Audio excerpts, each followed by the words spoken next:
السلام علیکم۔ ویڈیو کی طرف جانے سے پہلے میری آپ سے گزارش ہے کہ آپ اس چینل کو ضرور سبسکرائب کریں تاکہ ہر نئی آنے والی ویڈیو آپ تک پہنچ سکے۔ چلیں آپ بیڈ پر لیٹ جائیں، انجیکشن کا وقت ہو گیا ہے۔ نرس نے کمرے میں داخل ہوتے ہی سختی سے کہا۔ ہم دونوں نے ایک دوسرے کی طرف دیکھا اور پھر نرس کو دیکھا۔ وہ انجیکشن کا سامان اٹھا کر سامنے کھڑی تھی اور اس کے چہرے پر بیزاری اور تھکاوٹ تھی۔ میں نے گھبرائے ہوئے لہجے میں پوچھا، ہم بیڈ پر کیوں لیٹیں؟ ہمیں انجیکشن کیوں لگے گا؟ اس نے گھور کر ہماری طرف دیکھا اور پھر پوچھا، تم دونوں میں مریض کون ہے؟ میں نے اپنے دوست کی طرف دیکھا اور دوست نے میری طرف، اور ہم پھر نرس سے مخاطب ہوئے، کیا ہم آپ کو مریض دکھائی دے رہے ہیں؟ نرس نے سختی سے کہا، یہ مذاق کا ٹائم نہیں ہے، میرے پاس اور بھی مریض ہیں، پلیز بیڈ پر آ جائیں۔ اب اس کی نظروں کا فوکس میرا دوست تھا۔ مجھے محسوس ہوا کہ نرس اس کی پشت پر انجیکشن ٹھوک کر رہے گی۔ اس نے فوراً ہاتھ جوڑ دیے اور مسکین لہجے میں بولا، میری بہن، میں مریض نہیں ہوں، مریض باہر لان میں سگریٹ پی رہا ہے، ہم اس کی عیادت کے لیے آئے ہیں۔ نرس کو کرنٹ سا لگا اور غصے سے بولی، کیا مریض کیمیو تھراپی میں سگریٹ پی رہا ہے؟ ہم دونوں نے ہاں میں سر ہلا دیا۔ نرس پاؤں پٹکتی ہوئی باہر چلی گئی۔ ہم دونوں اٹھے اور باہر لان میں آ گئے۔ ہمارا مریض درخت کے سائے میں کھڑا ہو کر سگریٹ پھونک رہا تھا۔ دائیں بائیں اس کے زائرین کھڑے تھے، وہ انہیں شعر سنا رہا تھا اور وہ کہکے لگا رہا تھا۔ مریض نے ہمیں دیکھا اور مسکرا کر کہا، چودھری صاحب آپ بیٹھیں، میں سوٹا لگا کر آ رہا ہوں۔ ہمیں مریض کی بات پر یقین نہیں تھا، لہٰذا ہم وہاں کھڑے رہے۔ مریض نے آخری کش لگایا، سگریٹ نیچے پھینکا، پاؤں سے مسلا اور ہمارے ساتھ ہسپتال کے کمرے میں آ گیا۔ میں نے مریض کو راستے میں نرس کی واردات سنائی تو مریض نے کہکا لگا کر بتایا کہ نرس نہیں ہوگی، پرانی تمام نرسیں مجھے جانتی ہیں۔ دوسرا، تم لوگ اپنے چہرے اور حلیے دیکھو، تم دونوں شکل سے مریض لگتے ہو۔ شکر کرو وہ زبردستی تم لوگوں کی ڈیش پر انجیکشن نہیں لگا گئی۔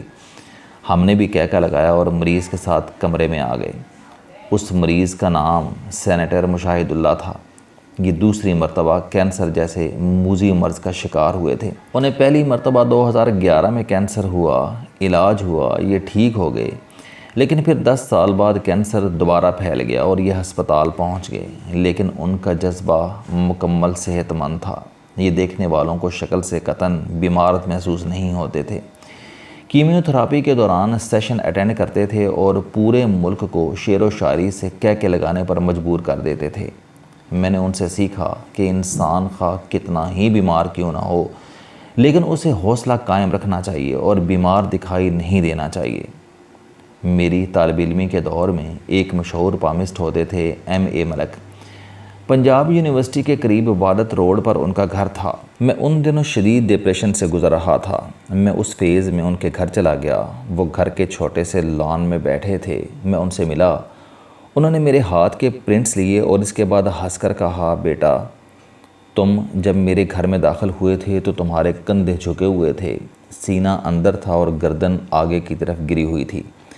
میں نے بڑے عرصے بعد اتنا ڈپریسڈ نوجوان دیکھا۔ آپ کیمسٹری اور پام ریڈنگ کو چھوڑو، میں تمہیں ایک مشورہ دیتا ہوں کہ انسان کی اندرونی صورتحال کتنی ہی بری کیوں نہ ہو، لیکن وہ اس کے چہرے، اس کے جسم سے نظر نہیں آنے چاہیے۔ آپ کے اندر کیا چل رہا ہے اسے ہمیشہ اندر چھپا کر رکھو۔ باہر سے سر اٹھا کر، سینہ پھیلا کر پورے اعتماد کے ساتھ چلو، تمہاری زندگی اچھی گزرے گی۔ میں نے یہ بات پلے باندھ لی اور وہ دن ہے اور آج کا دن ہے، میں کبھی گردن اور سر جھکا کر نہیں چلتا۔ حالات جو بھی ہوں، میں انہیں کبھی اپنی چال، اپنے چہرے اور اپنی آواز میں نہیں آنے دیتا۔ مشاہد اللہ کی نرس نے مجھے اس دن ایک بار پھر ایم ملک یاد کرا دیا اور مجھے محسوس ہوا کہ شاید ہمارے چہرے بیمار دکھائی دیتے ہیں، جبکہ مشاہد اللہ اپنی بیماری اپنے چہرے پر نہیں آنے دی۔ اس کے جسم میں کینسر کتنا پھیل چکا ہے، یہ کتنا کمزور ہو گیا ہے اور اس کے بدن میں کہاں کہاں درد ہوتا ہے، یہ اسے اپنے چہرے تک نہیں آنے دے رہا، اور یہ اس کا کمال ہے۔ میں نے ظہیر الدین بابر کے بارے میں پڑھا تھا کہ اسے ایک بار جسم پر خارش ہو گئی۔ خارش اتنی شدید تھی کہ اگر کوئی کپڑا اس کے جسم سے چھو بھی جاتا تھا تو اس کے منہ سے چیخ نکل جاتی تھی۔ اس کے مخالف شیبانی خان کو پتہ چلا تو وہ عیادت کے بہانے اس کی تکلیف انجوائے کرنے کے لیے آیا۔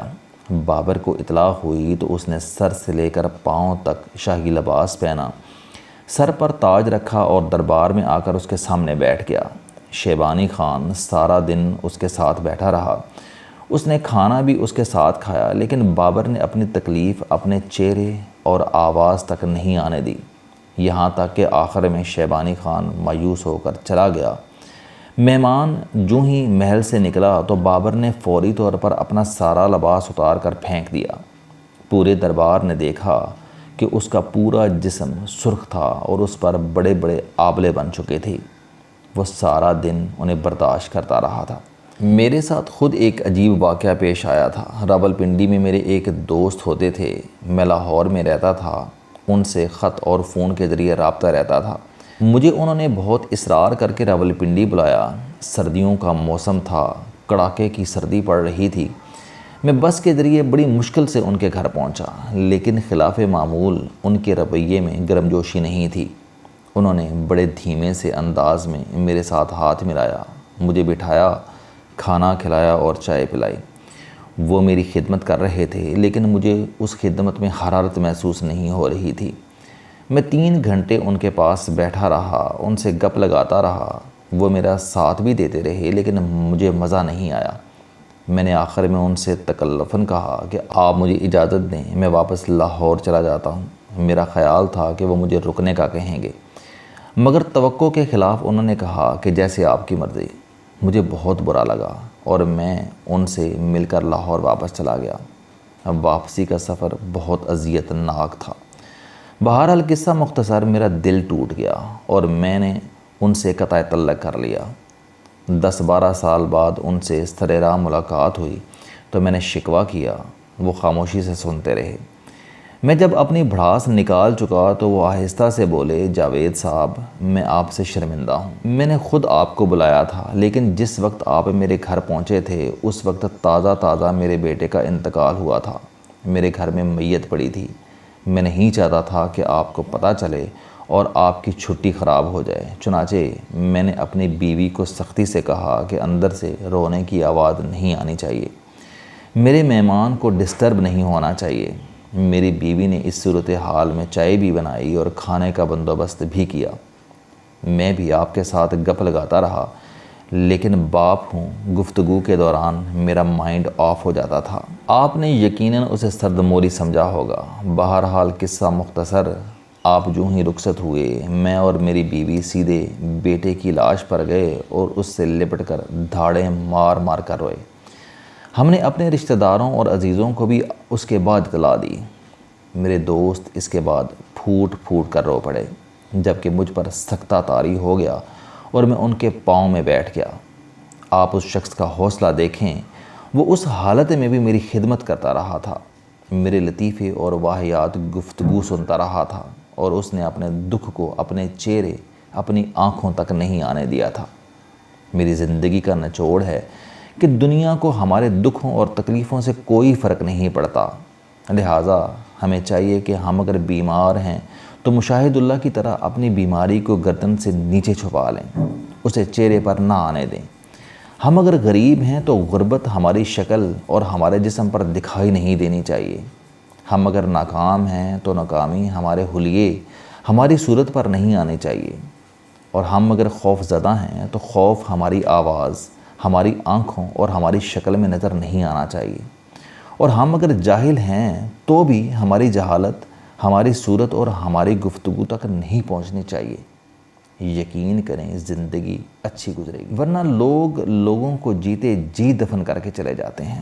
السلام علیکم، آپ سٹوڈنٹ ہیں، کوئی جاب کرتے ہیں، کاروبار کرتے ہیں، یا پھر آپ گھریلو زندگی گزار رہے ہیں۔ اگر آپ اپنی زندگی کو بدلنا چاہتے ہیں تو اس چینل علم دوستی پر آپ زندگی میں کامیابی کے لیے جاوید چوہری صاحب کے موٹیویشنل، سوشل، سیلف ڈسکوری سے ریلیٹڈ اور صحت سے متعلق بے شمار کالم سن سکتے ہیں۔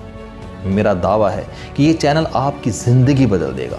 اس چینل کا مقصد اچھی باتیں معاشرے میں پھیلانا ہے، اور اچھی بات کو دوسروں تک پہنچانا صدقہ جاریہ ہے۔